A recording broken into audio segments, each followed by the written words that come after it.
Hey everyone, so welcome to week 2 here, and I'll apologize right off the bat here. I kind of have a little bit of a cold I've picked up, so kind of talking through my nose to some extent today, which is fun. I'm also I'm kind of holding my iPad to film this, so I'm trying not to do the dad thing where like you make yourself look like you have a lot of chins. I'm trying to hold it up here.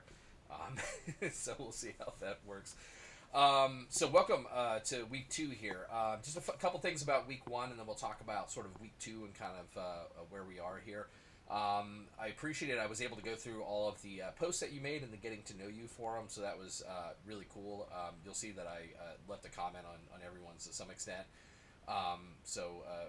Thank you for sharing that. Really fascinating and diverse group of folks that we have in this class. So I'm really excited. Again, I think I mentioned the reason I like teaching at the community college level. I mean, I taught at Ohio State for a couple of years when I was in graduate school there. And as you might imagine, I mostly had incoming freshmen straight out of high school, so a very homogeneous group. I really like the diversity that you get of students teaching at the community college level, so that's really cool. So hope you enjoyed the week 1 material there. Just a couple things as I go through my note card of notes here. You guys did a good job in your essay responses. So I gave you that article, How Globalization Damned Save the World and Damn the West from the Atlantic. The Atlantic is a publication I subscribe to, and they have a lot of good stuff on international relations. So you'll see me reference that a fair amount there. Generally speaking, I've gone through most at this point, or at least all of the essays that you guys have submitted, and I think you guys did a good job. You were very sufficiently thorough enough in your responses for the most part. If you weren't, I would have left you a note. I think the only comment I would have there is just make sure you kind of narrowly stick to to what the question is asking. I think there were some folks that kind of went off on a bit of a tangent about contemporary U.S. politics. In that case, it's always good to use something as an example to support your points, but just make sure you don't get too far off from the topic there. And it's a tricky one there, and I think a lot of you guys sort of hit the underlying issue that we'll revisit multiple times over the course of the semester. So what is the nature of humanity? Are we naturally self-driven and focused on what's best for us, or are we a little bit more altruistic in our nature? This is the sort of bare bones ideas that went into the social contract theory, which I mentioned, and I talk more about in my American government class. So those of you guys who take my American government class should be familiar with that. Everything for the most part was good there. So week 2. This week we're going to really sort of the point of it is to focus on this concept of nationalism a little bit more, because it is hugely important to international relations. You could think of it almost as sort of kind of being this dichotomous scale here, where you've got nationalism on one side and kind of globalism on the other. It's going to be the foundational element that really distinguishes the major theoretical approaches to international relations that we'll discuss here. So you have a couple things for this week. One, you've got a lecture. And I'm going to apologize. So I was on the road for part of last week, which it was a glorious week to travel by air.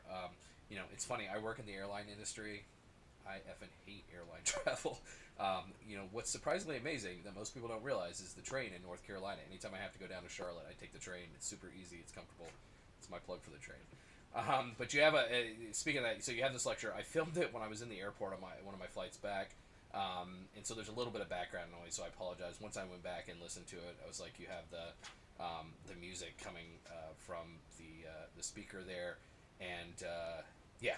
So I apologize that if you have any trouble actually hearing it, or if YouTube doesn't spit out the right sort of subtitles for it, just let me know and I'll help you out there.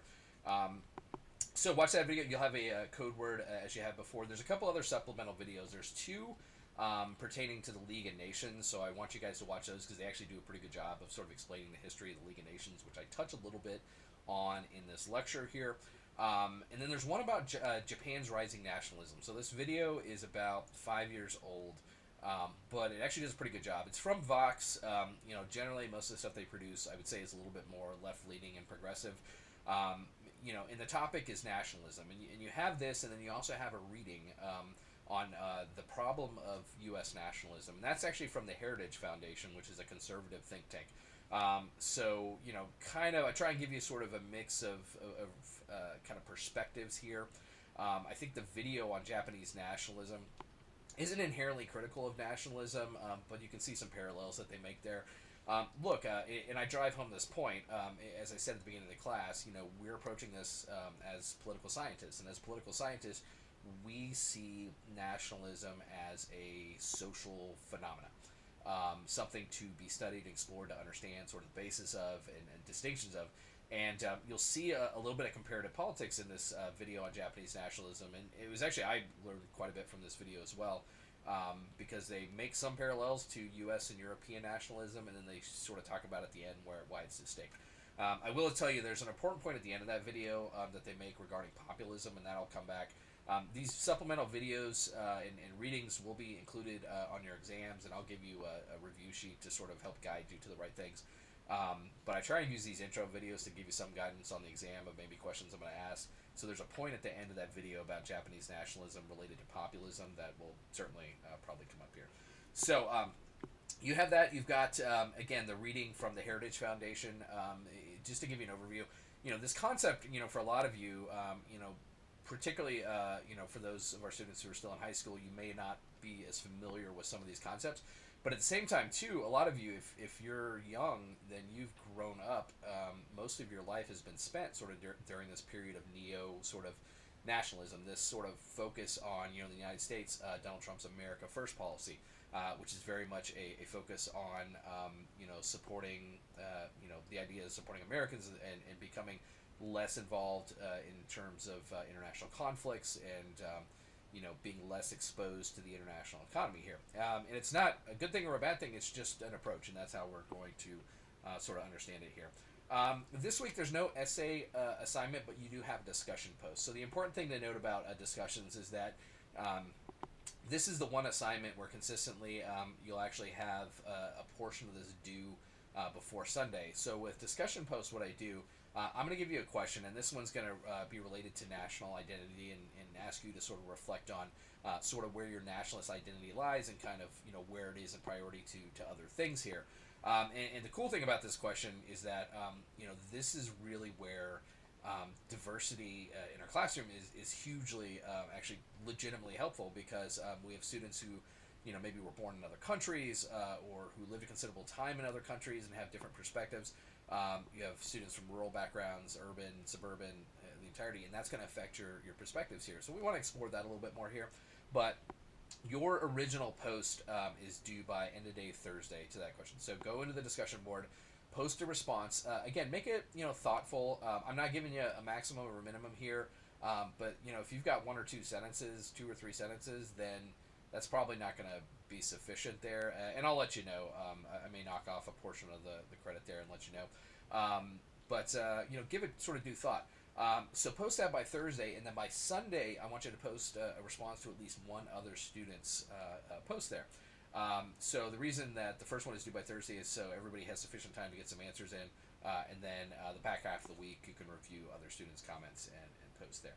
So that's it for week 2 here. I will probably post something midweek or something related to the term paper project and kind of what the expectations are there. I'm going to sort of initiate that sort of process here, so we get you going. So just look for that as well. But if you have any questions, let me know. Like I said, didn't get too many emails last week, which is good, because in addition to traveling, I actually got locked out of my Wake Tech account for a few days there. So that was fun.